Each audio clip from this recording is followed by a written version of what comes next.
Hi, my name is Courtney Canfin. I am the Special Projects Coordinator at Spiritual Life Center. And with me is Andree Grafstein. She is one of our spiritual directors. And we thought it'd be great just to sit down and have a conversation and share a little bit about what spiritual direction is. Thanks for being here, Andree. Oh, you're welcome. Thanks for the invite. Why don't you share a little bit about yourself and what you do at Spiritual Life Center? Sure. I have been a member of the Spiritual Life Center community for 30 some years of its almost 40-year history. It's my primary spiritual community, and it is the place where I do the work that I love most, which is companioning and teaching others how to companion. In addition to that, at the moment, I'm also part of a team at the center that's working on our collaboration with Hartford Seminary. And so that's a whole new fascinating adventure. Oh, wow. So 32 years, you said? 30, yeah, 32, 34. 34. Wow. Yeah. That's Long incredible. time. Long time. So I know sometimes we use the term spiritual direction, and you also said spiritual companioning. Is there a difference? So the historical word was director, spiritual director. If you go back and you look in the Christian traditions in particular, especially in Catholicism, that was the only term that was used for a really, really, really long time.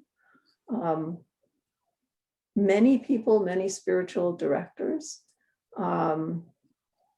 balk at the word director and would prefer to use companion, because people hear director and think someone like me is going to sit there and say, so do this and take that step, and in that fork on the road, go left. And that's not the kind of direction that we do.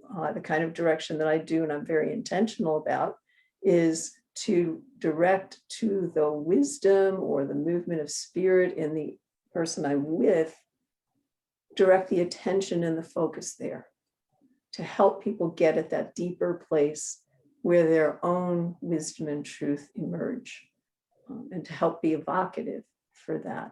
So I don't tell, but I do direct attention, right? And so companioning to me personally is sort of a looser kind of term. I like the word director better, but I'm also a lot older. I grew up with that when I was your age and I was trained. So yeah, it's semantics. When I go look at it at Spiritual Directors International level, they're using companion for people who are doing pastoral care and coaching and spiritual direction. And then they name spiritual direction separately. So they use both, and currently they're used interchangeably. All right, thank you. Because we use those at the center. We use those terms kind of back and forth. Use them very loosely. Yeah, and sometimes it can provide a little bit of confusion. So thank you. Sure, it does. For clarifying that. I'll say in my experience, companioning makes a lot more sense, right, than direction, because I don't think my director ever tells me where to go. Right. One of the questions I have for you is, how would you summarize spiritual direction? But when you were just explaining companionship versus directing, you were talking about the director says, go here, go there. And for you, the spiritual companion directs someone towards their inner truth, their inner wisdom, their inner spirit. Would that be a safe summarization of spiritual direction for you? Or is there something you'd want to add to that? I think there's a lot to add to that, but I think that's the core of the work. The work works when the space that's offered and held is safe and sacred and contemplative. When that's happening, then you can help someone go into that deeper place or listen for that movement of spirit and do some discerning. But that space has to be held. And so that's an important part of my definition for spiritual direction.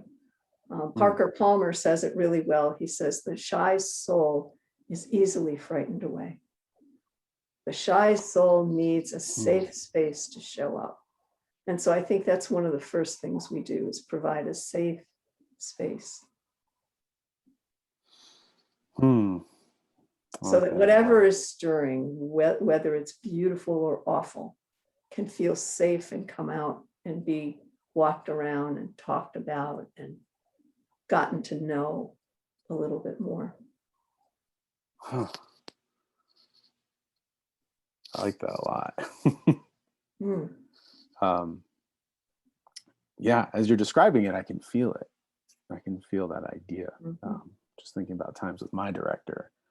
There are things that come out that just, yeah, wouldn't necessarily be safe anywhere else. Right. So it's about presence, and it's about compassion, and it's about acceptance.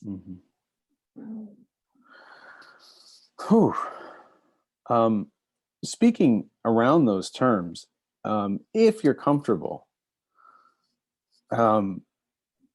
would you share a time that maybe that safe space was created for you when you were with your director?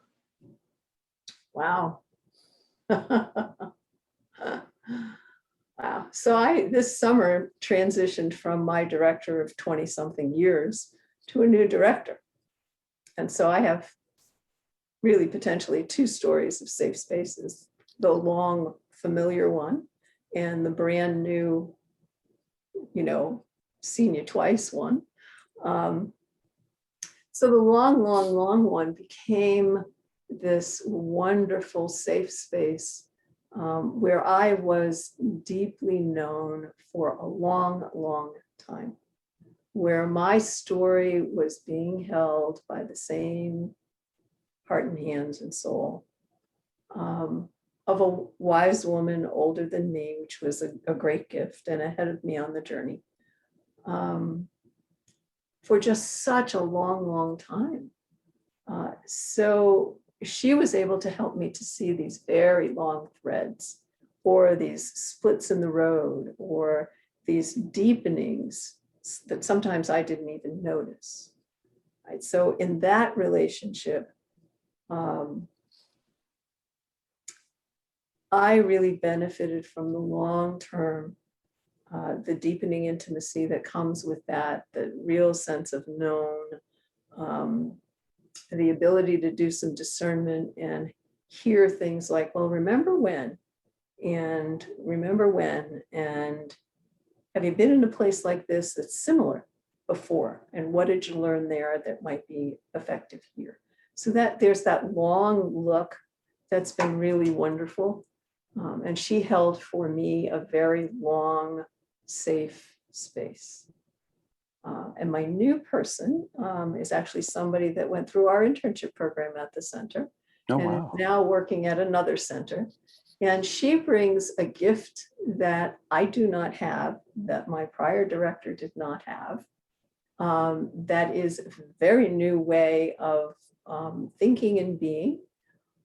That's very alive and that I'm finding very beneficial. Although tremendously new. So I feel like I'm scratching the surface of new ground. And that's exciting. It's also very challenging. It's got a lot of layers of truth that you might not want to look at. But I find that I'm in the new right place for me. And I think that's something that people who come for direction know intuitively. You sit with someone and you go, yep, this works. Or you sit there and you go 2 or 3 sessions and you go, no, this is not right.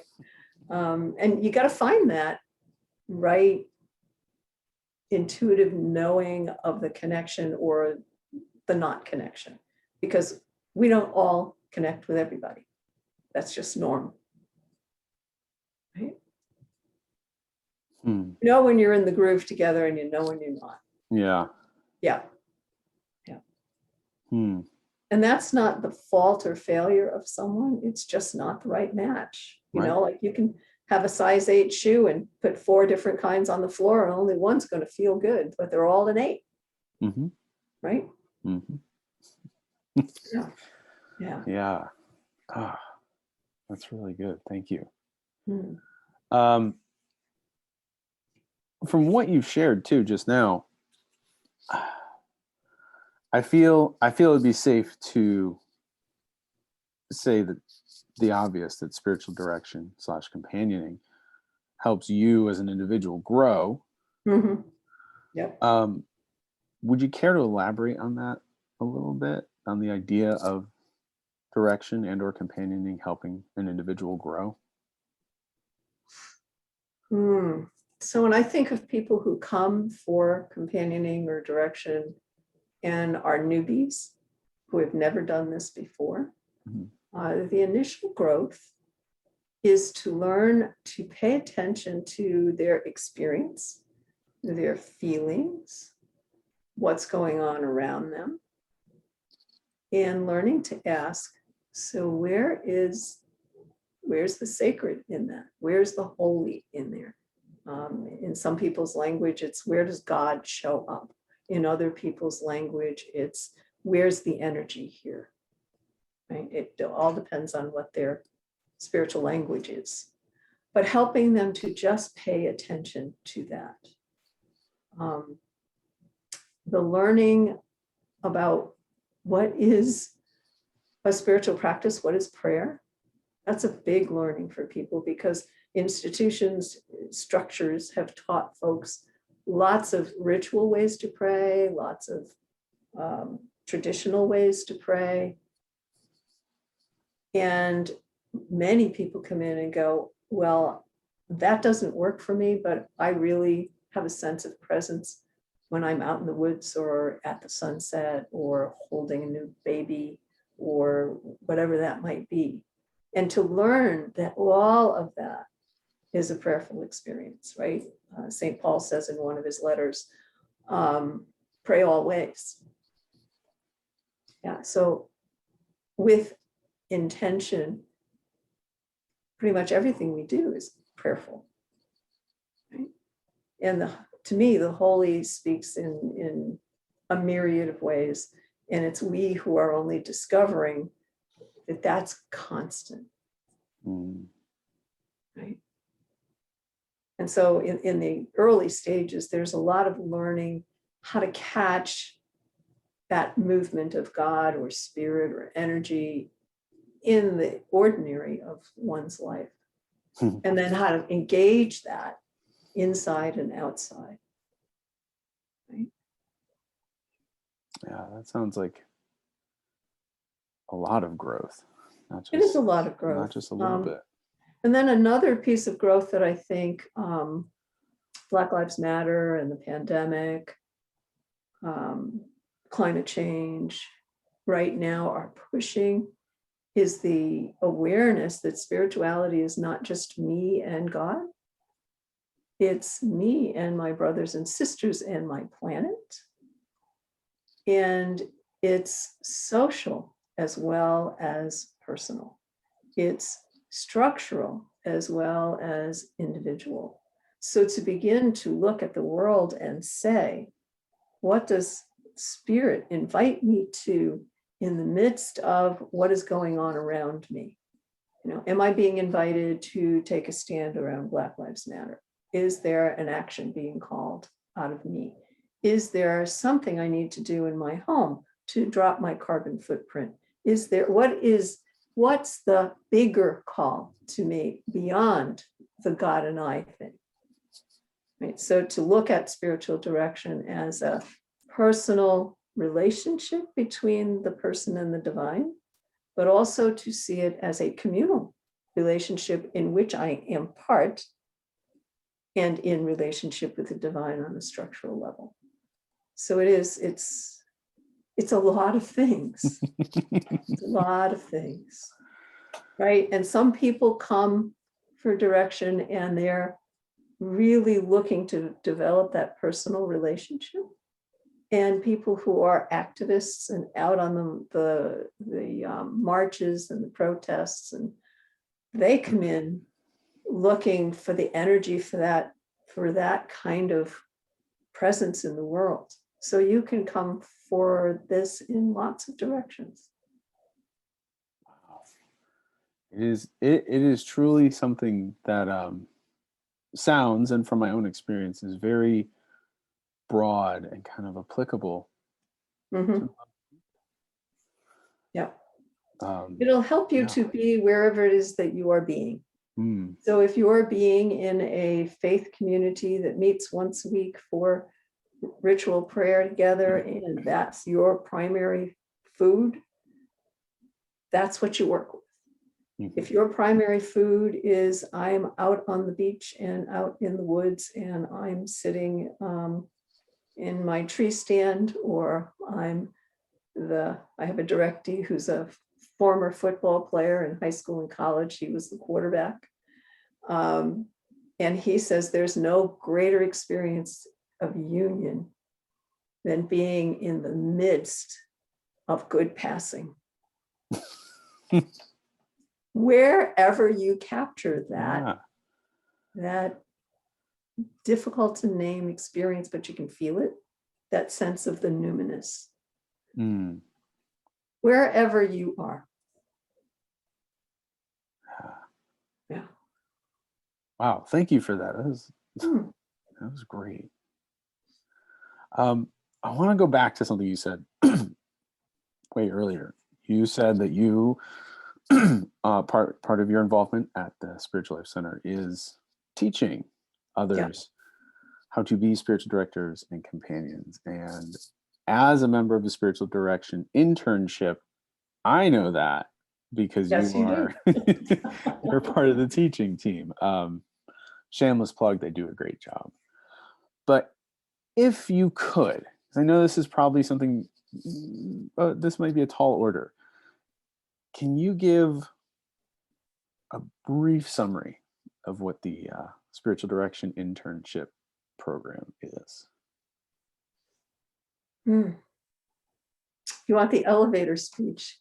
Yeah, I don't like that. I don't like Yeah. saying that, but yeah. No. So the internship in spiritual direction or companioning is a 2-year program where people are welcomed to explore their sense of, well, this might be for me in some way.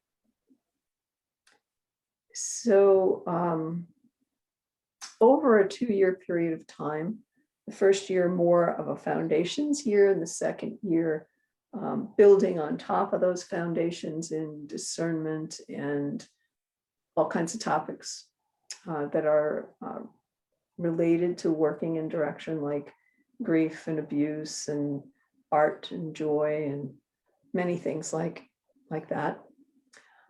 We find that we watch people come through that educational process and through the experiential process of seeing directees themselves and doing supervision around that, and discerning over those 2 years what the call to use this kind of presence might be in their lives. So we've had some people who have gone on to do spiritual direction with folks one-on-one professionally and hang a shingle. We have a great majority of our folks remain part of the Spiritual Life Center community and see directees as volunteers for the center, which is how we keep our roof over our head. We have people who take this back to their practice as massage therapists, pastors, hospice caregivers, clinical folks doing counseling. We've had teachers come in and run faculty meetings differently. This goes all over the place. People who work in prison ministry, people who just want the enrichment for themselves. And so there isn't a cookie cutter that says at the end of 2 years, this is what you look like. There's an open-ended here's the ministry, the work of spiritual companioning and what makes it work well. What do you think you might do with it? How might you apply it in the reality of your own work? So our graduates are doctors and lawyers and people who have not even been to high school. They're super broad. Some of them are working in their own churches, in their own faith traditions, doing retreat work. It's people go all over the place with this. Wow. Yeah. I love your description of it, because as you're talking about it, I'm thinking about my experience so far, having gone through the first year. I'm like, yeah, check, check, check. Yep, it's all of those things. And I have to say, when people said going through spiritual direction training will change your life, I kind of went, because everybody says that about everything, whether it's orange juice or a spiritual experience or climbing Mount Kilimanjaro, whatever.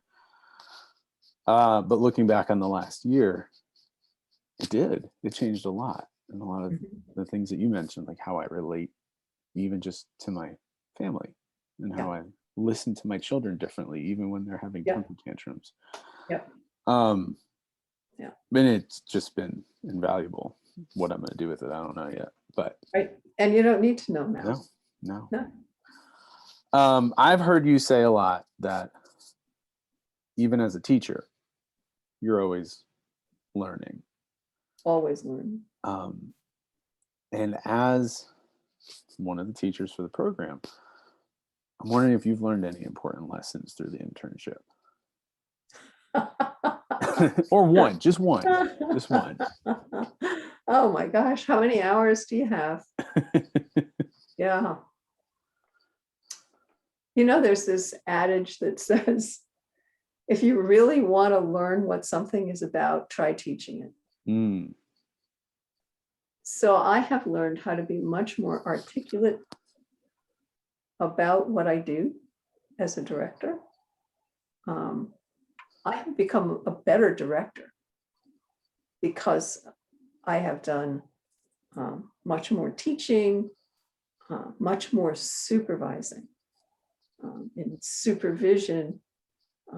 For those for whom that might be an unfamiliar term, or one that makes you sort of edgy because it's judgmental or evaluative. Supervision and spiritual direction is holding a space to learn how to be in this ministry. And it's not an evaluative thing, and it's not a critique. It's like having a mentor who helps you to catch your growing edge and go with it.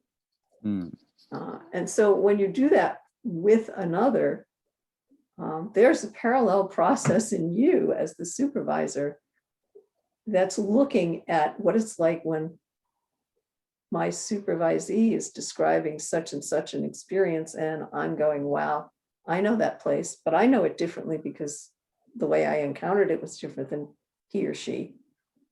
And so I'm always doing my work. I guess that's part of the internship experience for a team member, is I'm always doing my own work, right? So yes, there's supervision for the team. And I think that's one of the things that the team does for one another. Yeah.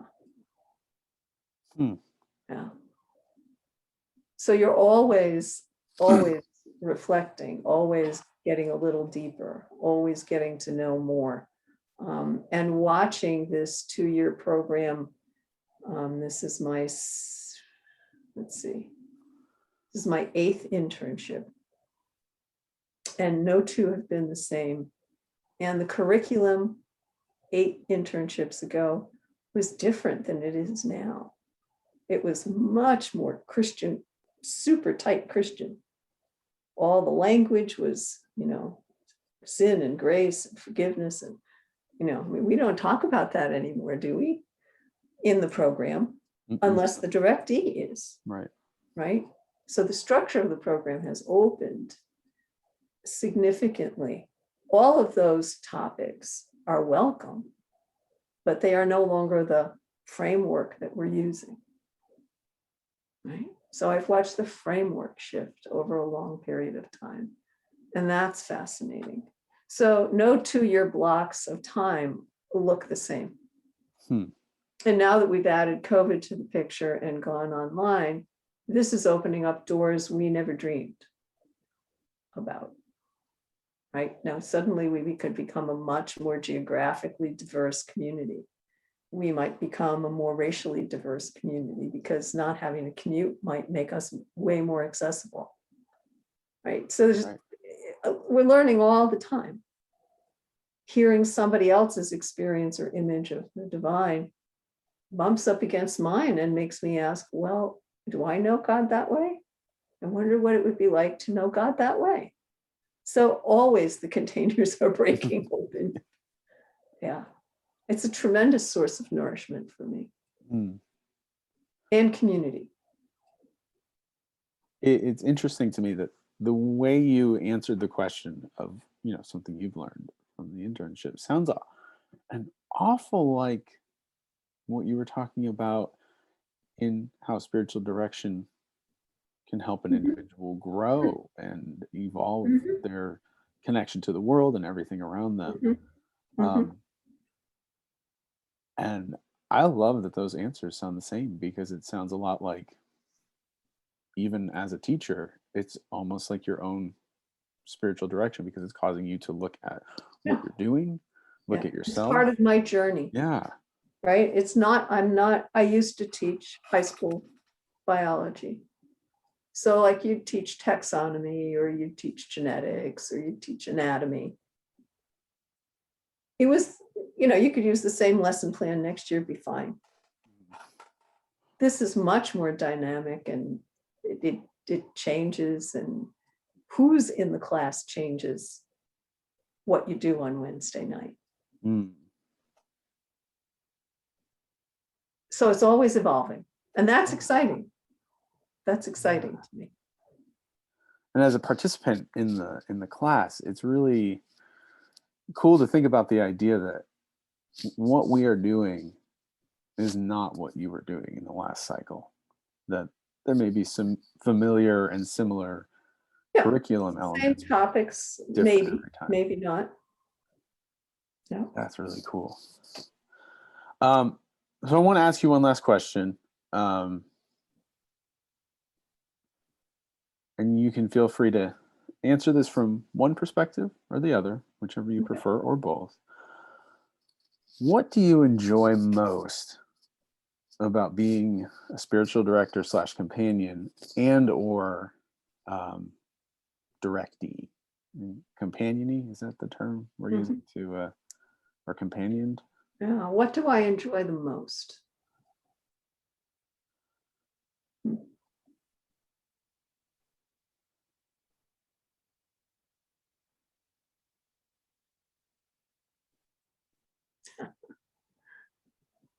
It's the same answer for both.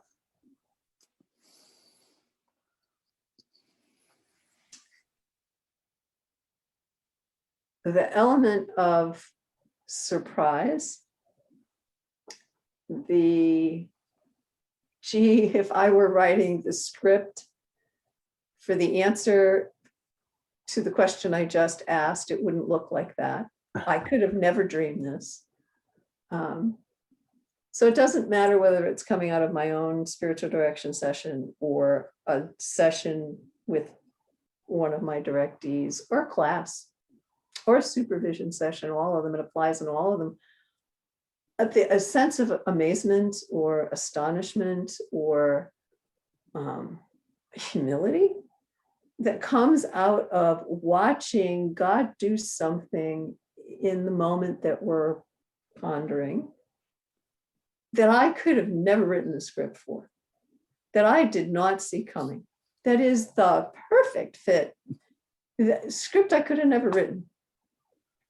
And really learning how to put my, long time lesson planning head aside and be willing to wait for those moments to come. I think that's, to me, that's the plum. That's the plum in spiritual direction, is watching this grow in ways I could have never dreamed or imagined. Hmm. But that's something we say often on a Wednesday night in the team. Couldn't have written the script for that. Look at what happened here. Wow. Yeah. Wow. The word wow. Awe, amazement, surprise. And then the long periods of time where that's not happening and you're just being patient and curious and holding a space and waiting. Mm-hmm. Yeah, that's a lot of it. Doesn't happen every session, thank God. I think we'd be exhausted. I wonder if we asked 100 spiritual directors that same question, if they'd have a very similar answer. Because mine's very similar. Whether I'm with a directee or I'm with a director, with my director, I think the part I enjoy the most is that, how did we get here? Yeah. Aha. Yeah. Moment. Yeah. Like, whoa, I didn't see this coming on either end of it. Right. So it makes me wonder if more often than not, that might be the answer that comes up. I don't know. That's a great question to ask. Maybe we'll find out. Maybe. Well, thank you, Andree, so much for giving your time and answering some questions. Really appreciate it. Well, and thank you for your good holding of this for me. You're very welcome. Thank you. You're welcome.